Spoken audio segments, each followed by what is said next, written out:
बिस्मिल्लाहिर्रहमानिर्रहीम। Dear students, अस्सलाम वालेकुम।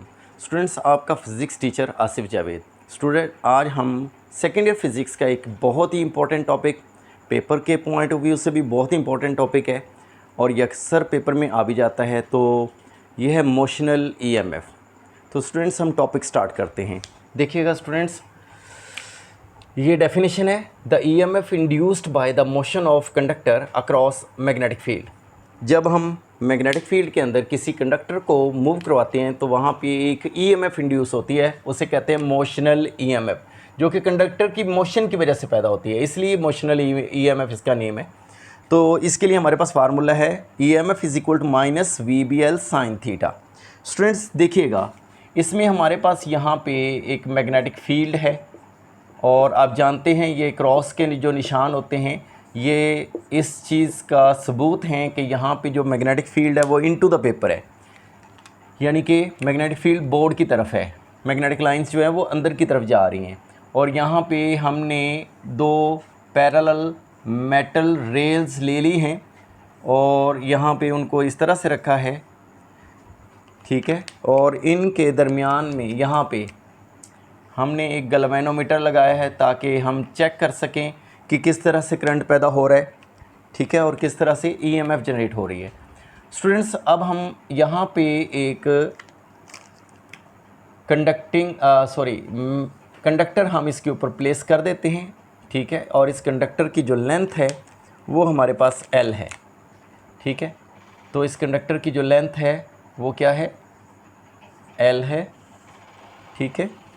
और देखें, जब हमने इस कंडक्टर को प्लेस कर दिया है मेटल रेल्स के ऊपर और इधर से गैल्वेनोमीटर लगा दिया है तो एक क्लोज सर्किट बन गया है, एक क्लोज लूप बन गया है। तो इसको हम नाम दे सकते हैं ABCDA।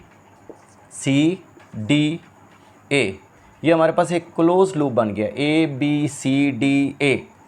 अब देखिएगा, सबसे पहली बात ये है कि कंडक्टर की जो लेंथ है वो हमारे पास क्या है, length of conductor is equal to L, ठीक है। और यहाँ पे जो हमारे पास मैग्नेटिक फील्ड है, मैग्नेटिक फील्ड वो हमारे पास किसके बराबर है, B के बराबर है मैग्नेटिक फील्ड, जो कि इनटू द पेपर है। ये किधर को है, इनटू द पेपर, ये उसकी डायरेक्शन पेपर की तरफ है, ये बोर्ड की तरफ है, ठीक है। और इसमें हमने एक गैल्वेनोमीटर C और D पॉइंट्स के दरमियान में अटैच कर दिया है। गैल्वेनोमीटर कहाँ पे अटैच किया है, C और D के दरमियान में। Galvanometer is connected between points B, C and D।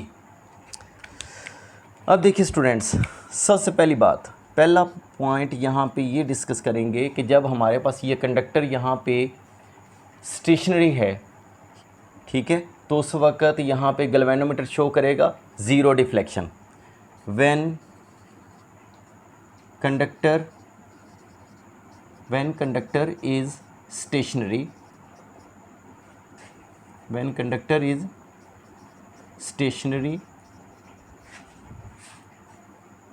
galvanometer shows zero deflection. तो गैल्वेनोमीटर जो है वो ज़ीरो डिफ्लेक्शन देगा। जब ये कंडक्टर यहीं पे पड़ा रहे तो इसके वजह से अब सर्किट के अंदर किसी किस्म का कोई करंट पैदा नहीं होगा। इसके बाद नेक्स्ट एक पॉइंट डिस्कस करते हैं कि अगर हम इस कंडक्टर को मूव करवाते हैं, when we exert an external force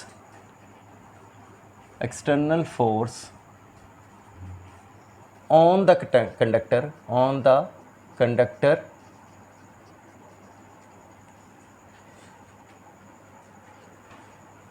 towards right side, अगर हम इसको राइट साइड पे कंडक्टर को फोर्स लगा के इधर को मूव करवाते हैं, यानी कि कंडक्टर की जो वेलोसिटी है वो इस डायरेक्शन में होगी, कंडक्टर को हम इधर मूव करवाते हैं, जब कंडक्टर को इस साइड पे मूव करवाते हैं तो कंडक्टर के ऊपर कंडक्टर के जो चार्जेस हैं, कंडक्टर में जो चार्जेस हैं ज़ाहिर है, तो उनके ऊपर एक फ़ोर्स लगेगी। सपोज़ ये जैसे हमारे पास ये चार्जेस हैं तो इनके ऊपर फोर्स लगेगी और चार्जेस ऊपर की तरफ मूव कर जाएंगे। ठीक है, तो ये कौन सी फोर्स लगेगी? ये मैग्नेटिक फोर्स होगी। ठीक है, तो यहाँ लिखते हैं magnetic force, magnetic force acts on charges, कि जो मैग्नेटिक फोर्स है ये चार्जेस के ऊपर एक्ट करेगी।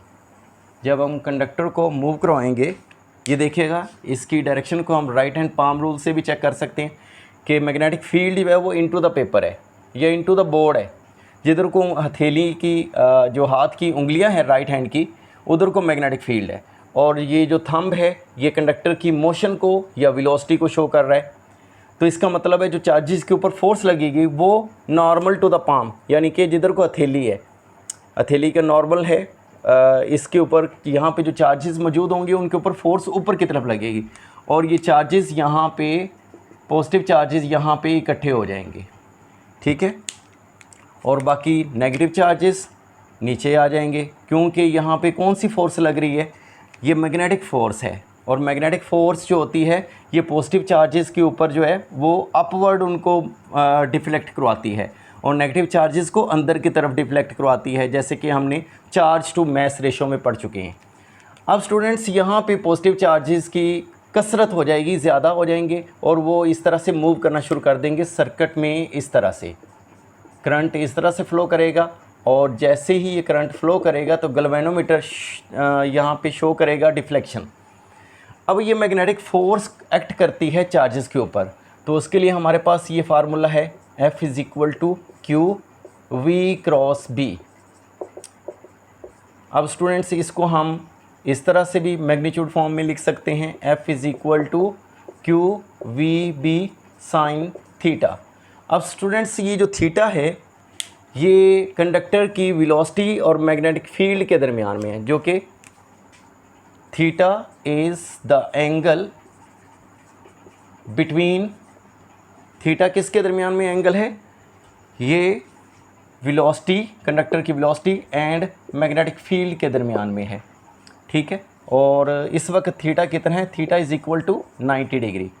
तो इसमें थीटा यानी कि 90 डिग्री इसमें वैल्यू पुट करेंगे तो हमारे पास ये आ जाएगी equation q v b sine 90 degree. Sine 91 होता है, हम जानते हैं sine 90 degree is equal to 1।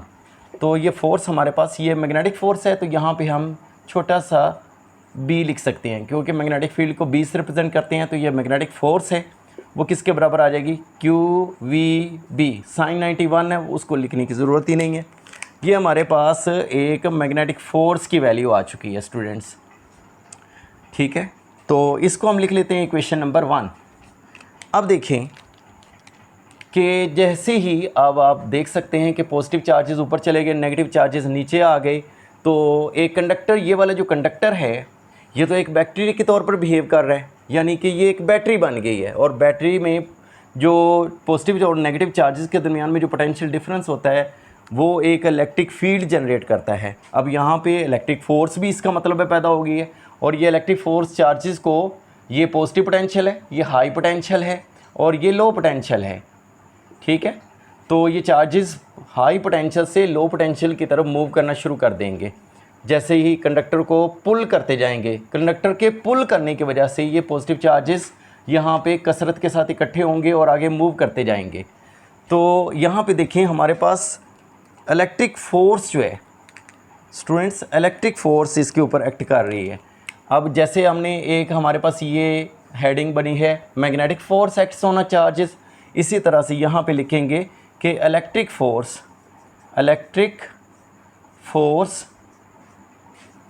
Acts on charges. अब ये देखें कि इलेक्ट्रिक फोर्स जो है वो चार्जेस के ऊपर एक्ट करती है, तो वो हमारे पास किसके बराबर होती है? इलेक्ट्रिक फोर्स को FE से रिप्रेजेंट करते हैं, वो किसके बराबर है? QE के बराबर है। इसको हमने लिख लिया स्टूडेंट्स इक्वेशन नंबर 2।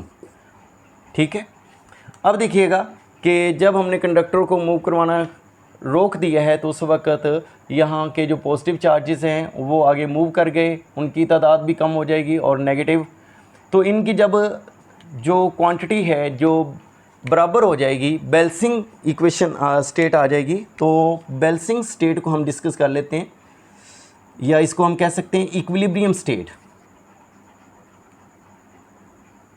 इक्विलिब्रियम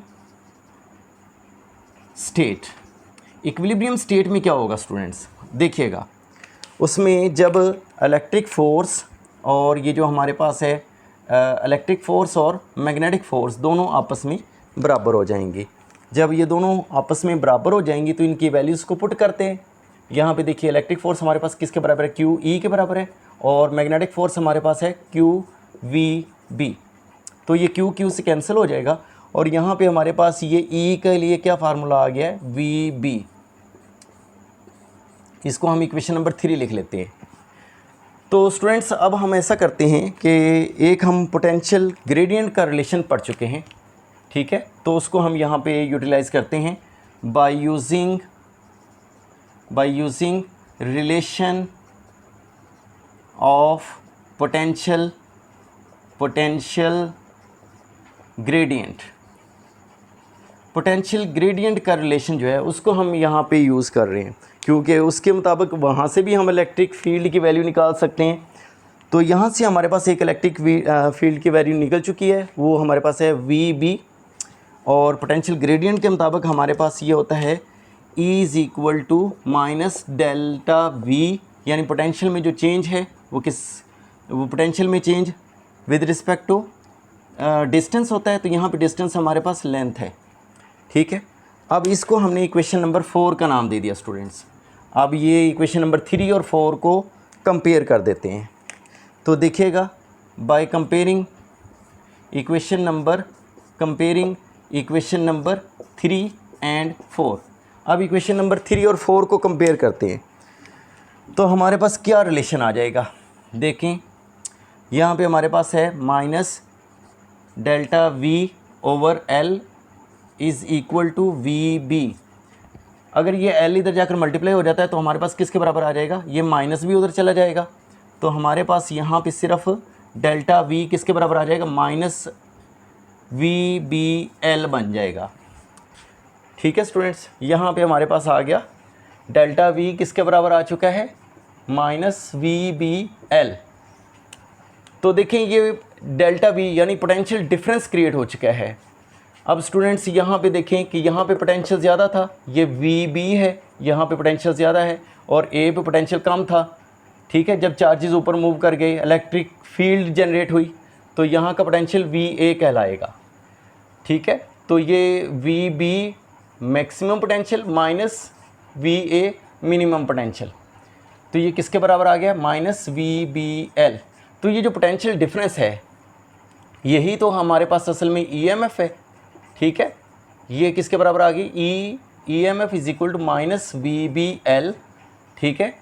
और इसको हम इस तरह से भी लिख सकते हैं, क्योंकि एंगल की फॉर्म में भी लिख सकते हैं। ईएमएफ हमारे पास आ जाएगी minus V B L sine theta, और ये एंगल किसके दरमियान में है, मैग्नेटिक फील्ड और वेलोसिटी के दरमियान में है। तो ये वाला रिलेशन हमने जो कि प्रूव करना था यही हमारे पास है मोशनल ईएमएफ के लिए रिलेशन, ठीक है, मोशनल ईएमएफ। तो यही हमने स्टूडेंट्स प्रूव करना था। तो मोशनल ईएमएफ के लिए हमारे पास फार्मूला आ चुका है, तो जिसको हम आगे यूज़ करेंगे। उम्मीद है कि आपको इस टॉपिक की अच्छे तरीके से समझ आ गई होगी। तो अगर कहीं से आपको कोई कन्फ्यूजन हो तो आप मुझसे डिस्कस कर सकते हैं। थैंक यू, अपना ख्याल रखिएगा, अल्लाह हाफिज़।